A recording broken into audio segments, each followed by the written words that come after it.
Level 1, the Conscript. You're 17. You don't enlist. You're assigned. A letter arrives. 10 years of mandatory service. It's no refusal. 3 weeks later, you're on a bus. Shaved head, no phone, no choice. The barracks hold 50 men in one concrete room. There's no heat.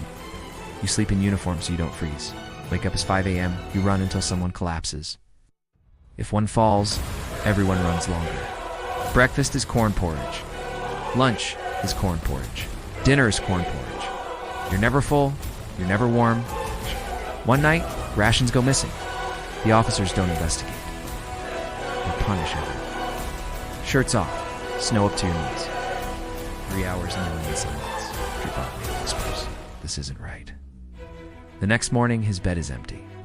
No explanation, no questions. You learn fast. In this army, silence is survival.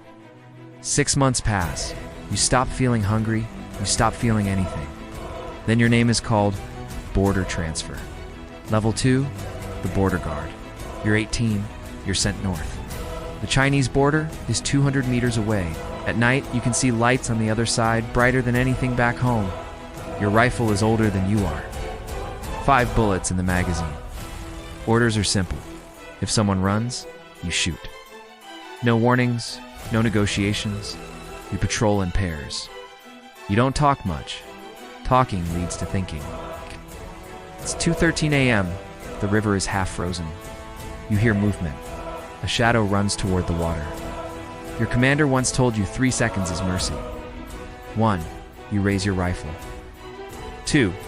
The figure reaches the riverbank. 3. If you shoot, you kill someone trying to escape. If you don't, you become the suspect.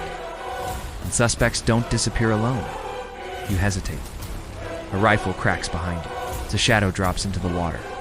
Silence. Back at base, you're called in.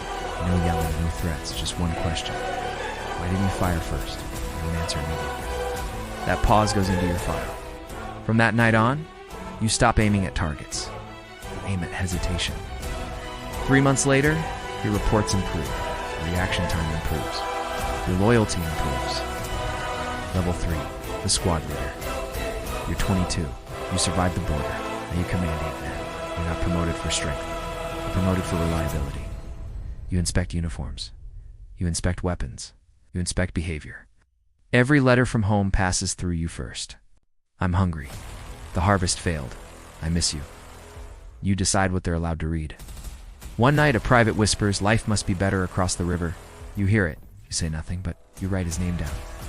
The next morning, he's called to headquarters. By evening, his bunk is empty.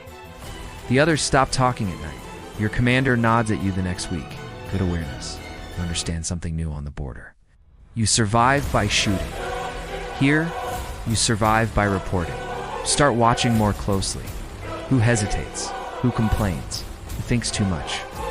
Level 4, the lieutenant. You're 26. You're sent to Pyongyang. The capital feels different. Clean streets, working lights at night, real meat twice a week. You attend officer academy classes. Strategy, logistics, missile theory. But the most important subject isn't warfare. It's loyalty. You learn quickly.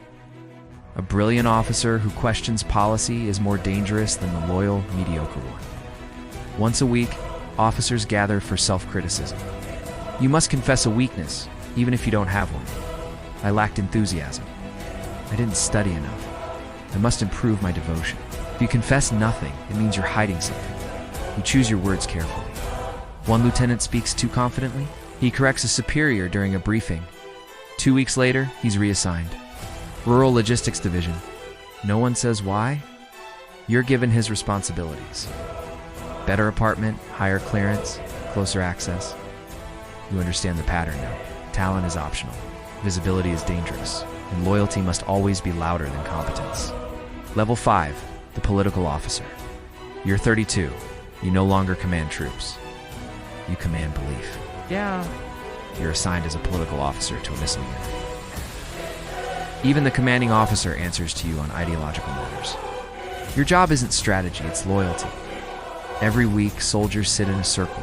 They confess weaknesses. I felt tired. I hesitated during drills. I didn't study the leader's speech enough. You take notes. If no one confesses, you push harder. Silence means concealment. You start noticing small things. Who claps first? Who claps last? Who avoids eye contact? There's a young officer, smart, respected, popular, dangerous. He doesn't criticize himself enough. As you write in your report, displays subtle individualistic tendencies. 2 weeks later, he's transferred labor engineering battalion. Your influence grows. You're invited to higher meetings, trusted with sensitive evaluations. But one afternoon, you're called upstairs. Your superior flips through your reports. Your assessments lack urgency. You understand immediately someone is assessing you. You built a system of surveillance. Now you're inside it. Level 6. The Colonel. You're 40. You oversee thousands of troops. You have a government car with a driver, a larger apartment in Pyongyang, imported alcohol at private dinners. Your children attend elite schools. Your parents were relocated to better housing. The system rewards loyalty. You manage missile readiness reports, training cycles, security clearances. Your signature moves resources. Your approval moves careers. But everything is documented. Your phone is monitored. Your driver rarely speaks, but your security detail changes without notice. At high-level meetings, generals speak carefully. No one interrupts. No one jokes. General you dined with last month misses the next meeting. No explanation. His name is not mentioned again. A missile test under your oversight malfunctions during rehearsal. It's not catastrophic, but it's recorded. An internal review begins. No accusations, just questions. What was the timing adjusted? Who approved the sequence? You answer calmly. Your report is accepted for now. You understand something clearly. At this level, mistakes don't disappear. Level 7, the General. You're 48. You stand on the platform during a military parade. Medals on your chest, cameras everywhere. The world sees strength. You feel exposed. You attend high-level defense councils now. Missile programs, satellite launches, border incidents. Phones are left outside. Notes are memorized, not written. Every sentence is measured. Every pause is noticed. At one meeting, a chair is empty. Last month, a general sat there. This month, no one mentions his name. A satellite launch fails during testing. Foreign media reports it within minutes. It becomes a national embarrassment. An investigation begins quietly. You're not accused? Not yet. Reports are reviewed, timelines are examined, responsibility is mapped upward. You're asked to publicly criticize another general, a man you've worked with for 20 years. If you defend him, you align with failure. If you condemn him, you survive longer. You choose your words carefully. He disappears 2 weeks later. You sleep less now. Every knock at night feels final. Every sudden meeting feels staged. You've climbed for 3 decades. Now you understand the truth. The higher you rise, the fewer people stand between you and blame. Level 8. The Inner Circle Member. You're 52. You're invited inside the highest military council. Private compound. No phones, no written records. You advise directly on national defense, missile deployments, nuclear posture, strategic messaging.